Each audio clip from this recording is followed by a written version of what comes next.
Mesdames et messieurs, chers téléspectateurs, bonjour, shalom, shalom chez vous.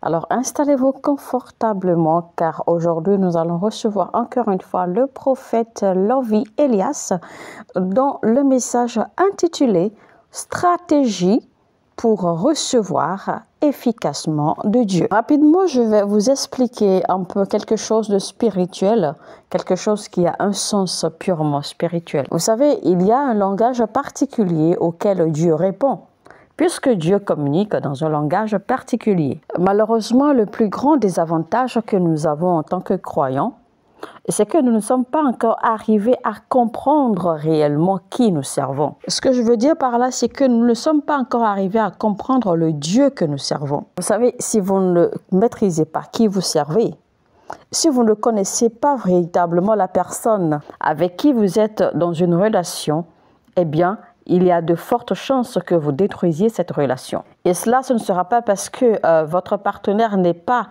amoureux ou amoureuse de vous, mais simplement parce que vous ne savez pas, d'accord, comment gérer votre partenaire. Beaucoup de relations sont détruites à cause des malentendus. Il est bon, d'accord, de tomber amoureux de quelqu'un, mais quand vous tombez amoureux de quelqu'un et que vous entrez, vous engagez dans une relation avec quelqu'un, eh bien là, c'est très facile en fait. C'est une chose très facile à faire. Mais là où les choses se compliquent en fait, c'est dans la façon d'entretenir et de maintenir cette relation. Parce que l'élément qui va permettre que vous puissiez entretenir proprement et maintenir cette relation, eh bien, c'est la compréhension de l'un et de l'autre. Et donc, ce n'est pas les sentiments que vous ressentez l'un pour l'autre qui vont maintenir la relation, non, mais c'est plutôt la façon dont vous vous comprenez. En réalité, aimer quelqu'un, c'est une décision que l'on prend. Maintenant, quand on parle des affections, c'est-à-dire quand on parle de l'affection, pardon, l'affection, les émotions, eh bien, ça vient et ça part. L'affection, généralement, d'accord, est saisonnière. Parce qu'il y a des moments, vous sentez, d'accord, que votre affection, d'accord, vos émotions sont vraiment au top. Mais il arrive des moments où vos émotions, votre affection n'est pas vraiment au top. Parce qu'il arrive des moments où vous vous sentez très, très connecté, d'accord, à votre partenaire. Mais il y a des moments où vous ne vous sentez pas connecté du tout. Et c'est là que votre décision de rester ou de ne pas rester intervient.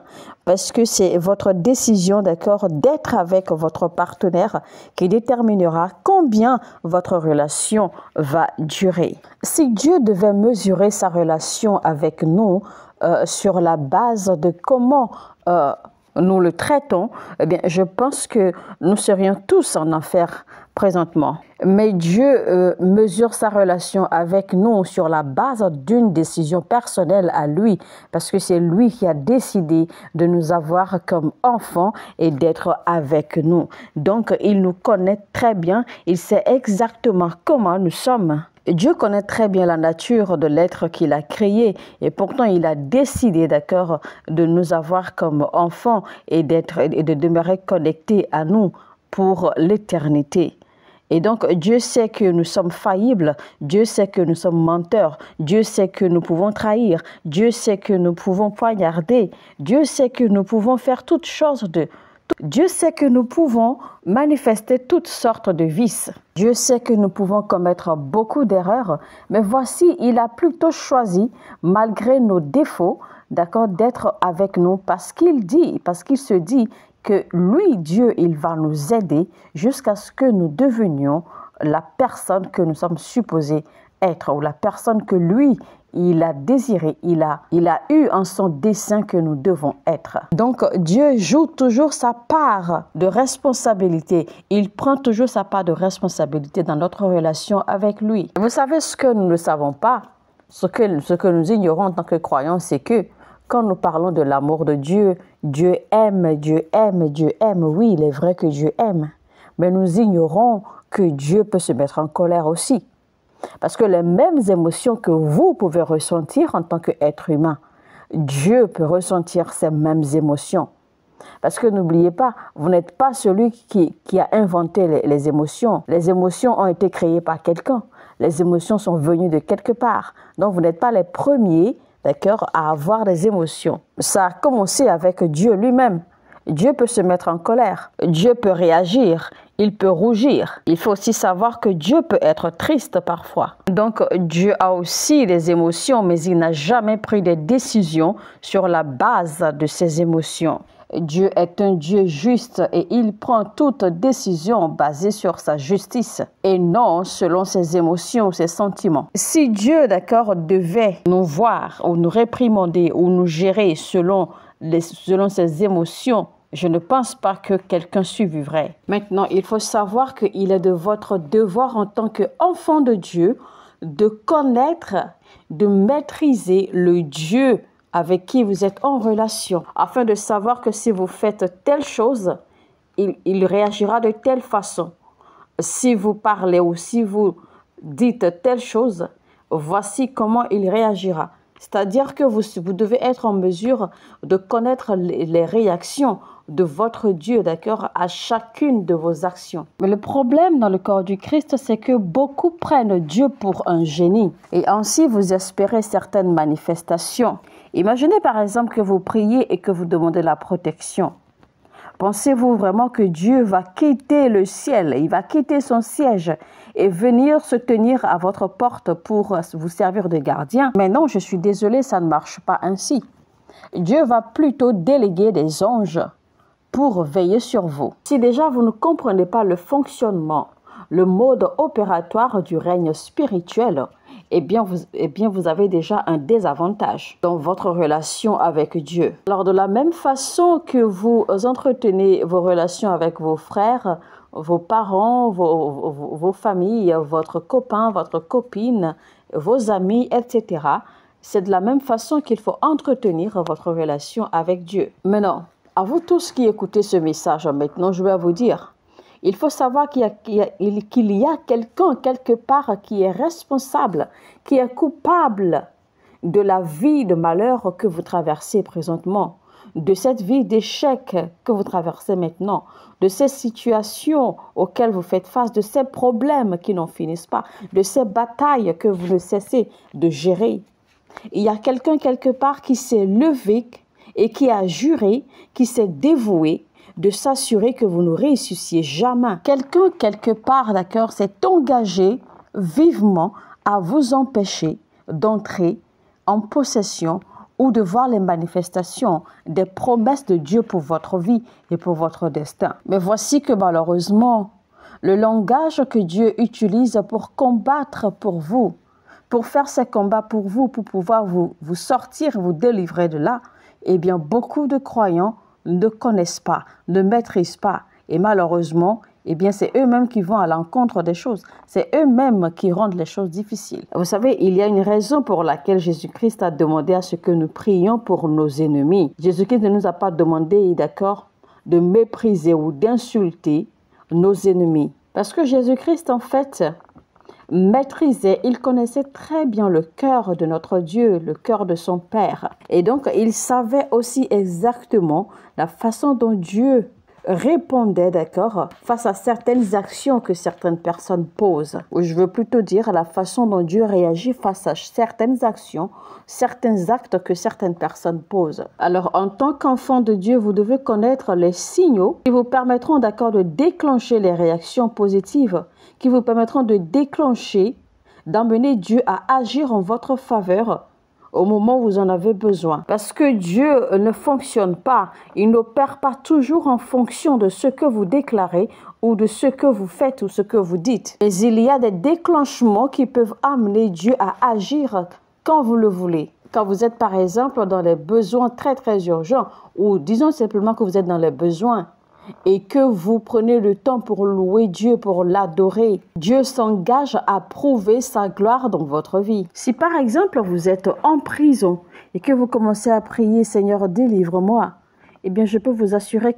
vous aurez du mal à être délivré. Mais si vous êtes enfermé en prison par exemple et qu'au lieu de commencer à demander, vous élevez vos mains, vous levez la tête haute et vous commencez à adorer le Seigneur, vous commencez à le louer. Quand vous prenez du temps pour aduler, pour exalter sa magnificence, pour exalter sa gloire, eh bien, le Seigneur s'engage à prouver sa gloire. Dieu s'engage à libérer sa puissance pour briser les portes des prisons. Il y a des choses que vous aurez à faire. Il y a des choses, des vérités que vous aurez besoin d'apprendre de Dieu afin de pouvoir l'emmener à agir selon ce que vous désirez. Il faut que vous sachiez que la parole est très puissante, mais la parole n'est pas pour Dieu. La parole est pour projeter ce que Dieu désire à travers vous. Le seul moment où Dieu a parlé, où Dieu a émis des paroles, c'est quand il transférait les choses qu'il a créées depuis le règne spirituel au règne physique. La Bible dit clairement qu'au commencement était la parole et Dieu créa les cieux et la terre. C'est alors que Dieu a commencé à parler après la création. C'est alors qu'il dit que la lumière soit. Alors, les paroles ou les mots, d'accord? Les mots constituent simplement un véhicule, ou la parole constitue simplement un véhicule pour transporter les choses du règne spirituel au règne matériel. Alors, quand je veux m'adresser à Dieu, je n'ai pas besoin d'utiliser des mots pour que Dieu puisse m'entendre et pour que Dieu puisse m'exaucer. Puisque la Bible nous fait comprendre clairement, voici ce qui est écrit dans la parole. Dieu a dit lui-même, avant même qu'il ne prie, je les exaucerai. Quand vous êtes vraiment sérieux, vraiment convaincu en votre cœur, et par la foi vous dites, Père, j'ai besoin d'une nouvelle maison. Vous savez, dès que vous faites cette déclaration, Dieu vous a déjà exaucé immédiatement et il a déjà libéré, il a déjà pourvu à la maison. Et vous savez, rappelez-vous toujours que Dieu ne regarde pas aux lèvres des hommes. C'est-à-dire que Dieu ne fait pas attention aux mots des hommes, mais il regarde plutôt à votre cœur. Souvenez-vous qu'il est écrit dans la parole de Dieu que l'Éternel vous accordera les désirs de votre cœur. Il n'a pas été écrit les désirs de vos lèvres. Alors, la prière ne commence pas quand vous ouvrez votre bouche pour commencer à sortir des mots. Mais la prière commence déjà à partir de vos intentions, de vos pensées. Quand vos intentions sont correctes et pures, et que votre cœur est droit. Quand vous inscrivez d'accord votre prière sur le tableau de votre cœur et que cela devient un désir véritable que vous savez que seul Jésus peut répondre à cela, dans ce processus, Dieu vous a déjà exaucé. Souvenez-vous ce que l'ange dit à Daniel. Dieu envoya l'ange pour porter le message à Daniel pour lui dire « Daniel, depuis le premier jour où tu as déjà émis tes intentions concernant ta prière, depuis le jour où tes pensées ont été émises, depuis ce jour-là, j'ai déjà envoyé l'ange pour t'apporter l'exaucement de ta prière. Depuis ce jour, tes prières ont déjà été entendues et exaucées. » Alors, les mots servent seulement à transporter les choses de l'esprit dans le règne matériel. Mais il y a des choses, il y a des actes, des signes qui peuvent amener Dieu à agir selon vos désirs beaucoup mieux que les mots, les paroles. Et en tant qu'enfant de Dieu, vous avez besoin de comprendre cela. Alors quand vous désirez avoir une certaine réaction de la part de Dieu, il faut toujours vous poser la question, que devez-vous faire? Quelle action poser alors pour déclencher cette réaction chez Dieu? Quand Dieu voulait délivrer le peuple d'Israël de la main des Égyptiens, Dieu a dit « Je descendrai et j'abattrai les Égyptiens ». Mais attention, Dieu avait émis une condition.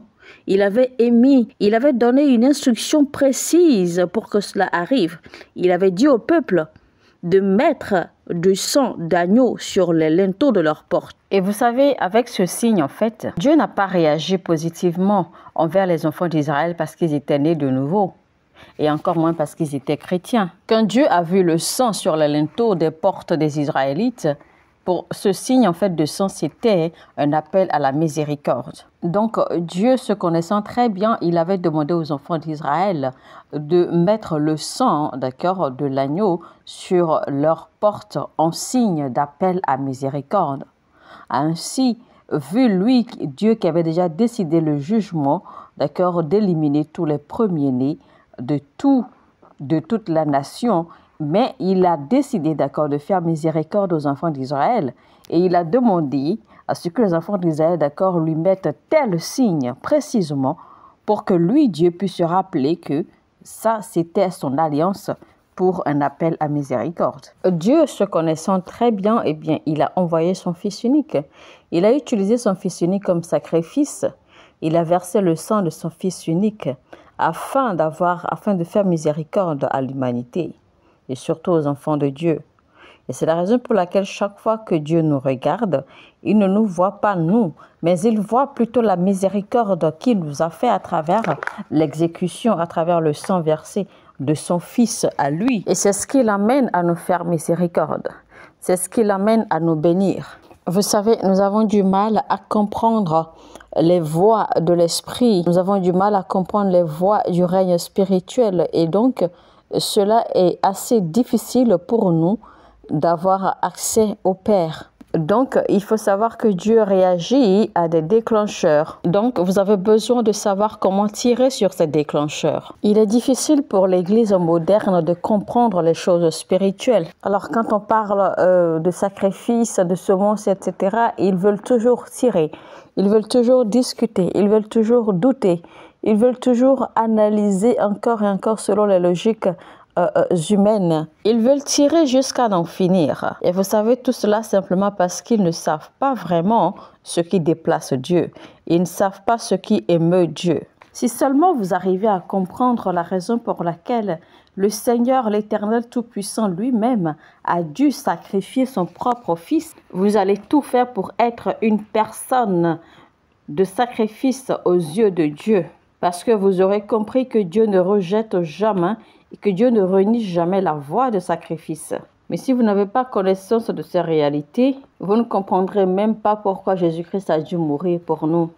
Et ce, parce que vous n'êtes pas assez spirituel. Donc, il faut garder à l'esprit que pour toucher le cœur de Dieu, il y a des déclencheurs qu'il faut maîtriser. Alors, quand vous vous retrouvez au milieu des combats spirituels, eh bien, vous ne vous lancez pas dans la guerre spirituelle, ou vous ne vous lancez pas dans la prière, dans ce combat spirituel, parce que l'ennemi s'est levé contre vous. Il existe une façon particulière ou spéciale dont Dieu voudrait que vous réagissiez au milieu des combats afin de pouvoir déclencher lui sa réaction, afin de pouvoir l'amener à agir comme il le faut. Quand tu te retrouves affligé par des maladies, quand tu te retrouves face à des portes d'opportunités qui te sont fermées, quand tu te retrouves devant des situations dont tu n'as pas de solution et dont tu n'as pas la force pour tenir, Dieu espère de toi un certain comportement, une certaine action qui pourra l'intriguer lui et déclencher sa réaction positive, c'est-à-dire l'amener à agir ou à réagir, à se mettre en action pour toi. Ce que vous ignorez, c'est que Dieu n'attend pas que vous vous mettiez à prier. Il ne veut pas de vos prières. Parce que lui, il maîtrise exactement ce qui est en train de se passer dans votre vie. Vous savez, les gens ont pour habitude de demander si vraiment Dieu est au courant de ma situation, si vraiment Dieu sait ce que je traverse, mais pourquoi ai-je besoin de prier encore? Mais je vais vous dire qu'en réalité, vous priez, d'accord, mal. Vous priez parce que vous ne savez pas comment attirer Dieu, parce que vous ne savez pas comment faire réagir Dieu. Jésus a donné un adage, une fois il a dit: si vos pères, aussi méchants qu'ils soient, ils savent comment vous offrir de bonnes choses, et quand vous leur demandez du pain, ils savent qu'il ne faut pas vous donner du caillou à la place ou une pierre à la place. Et ils savent que si vous demandez du poisson, il ne vous donnera pas du serpent à la place. Donc Jésus-Christ a dit, si vos pères sont aussi bons et aussi méchants qu'ils sont, comment se fait-il alors qu'ils peuvent vous donner de bonnes choses? Alors si c'en est le cas, qu'en est-il de bien plus pour l'Éternel, votre Dieu? Ne savez-vous donc pas qu'il est au courant de ce que vous traversez?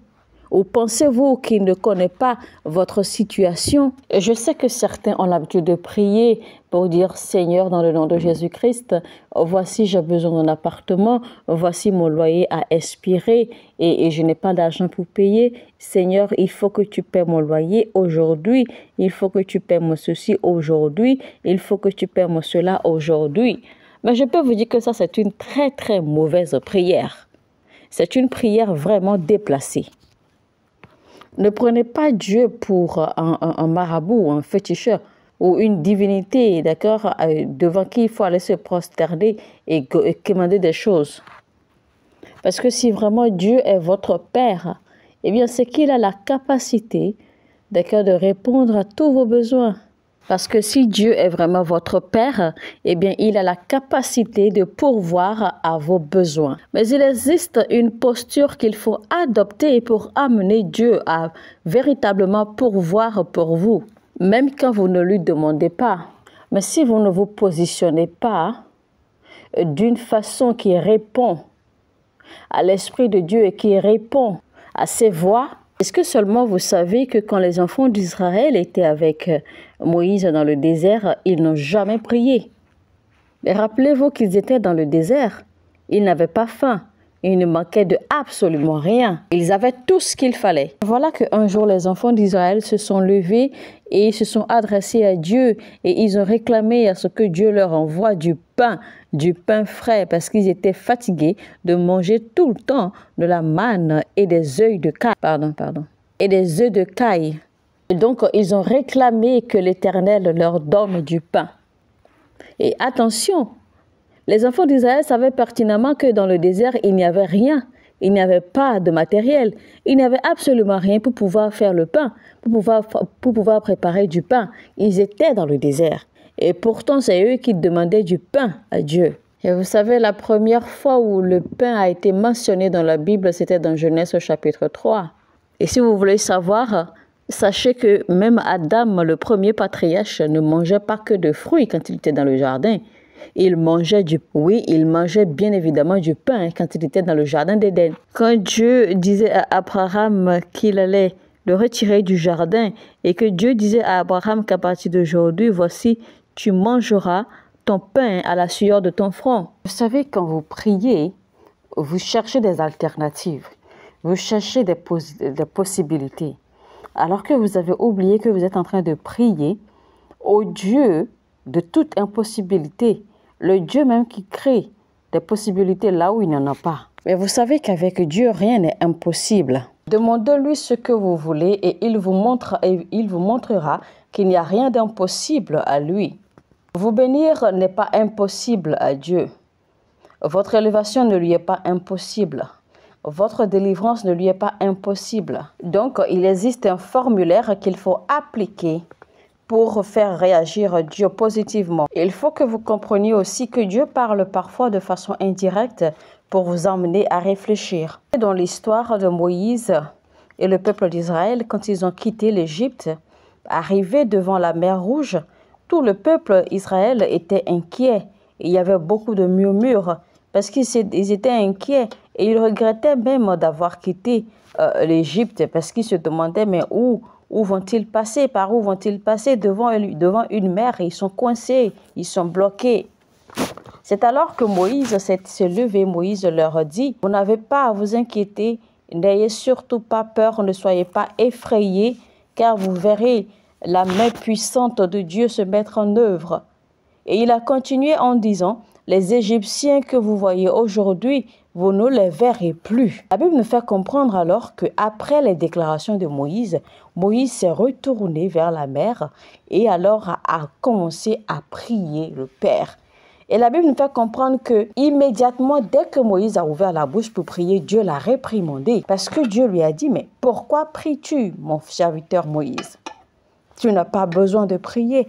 Étends ta main, étends ton bâton sur la mer Rouge. Il se divisera et le peuple passera. Alors, il faut noter que Dieu a réagi, d'accord, aux déclarations de Moïse et non à sa prière. Parce que Dieu n'avait pas besoin des prières de Moïse. Alors, imaginez qu'après ce message, après ce cours que vous vous levez et que quand vous vous retrouvez en face d'une situation, vous élevez la voix et vous commencez à faire des déclarations et vous bannissez cette situation de votre vie. Quand vous déclarez par exemple que moi, ma famille, mes enfants à venir, nous n'allons plus jamais souffrir de cancer, nous n'allons plus jamais souffrir de la pauvreté. Quand vous faites ce genre de déclaration, eh bien, vous venez ainsi de donner du boulot à Dieu et il sera obligé de s'engager, d'accord, à manifester, à accomplir vos paroles. Alors, demandez quelque chose à Dieu Et agir avec Dieu dans sa direction, c'est deux choses différentes. Quand vous demandez à Dieu, vous réclamez ainsi, ou alors vous voulez connaître sa volonté. Mais le problème ici, c'est que la volonté de Dieu a déjà été révélée. Ça pourrait ne pas être la volonté parfaite, précise de Dieu, mais la volonté générale de Dieu a déjà été révélée depuis longtemps. Vous savez qu'il est déjà écrit que vous ne serez jamais la queue, mais vous serez toujours la tête. Donc, quand vous vous retrouvez en face d'une situation comme ça qui vous diminue, qui vous embarrasse, eh bien, vous n'avez pas besoin de commencer à prier. Vous n'avez pas besoin de demander à Dieu s'il faut que vous soyez riche. Le problème ici, c'est parce que, comme vous ne maîtrisez pas les choses spirituelles, vous demandez encore en prière à Dieu les choses qui sont déjà évidentes, les choses qu'il vous a déjà offertes. Et là, Dieu sait que vous n'êtes pas du tout spirituel.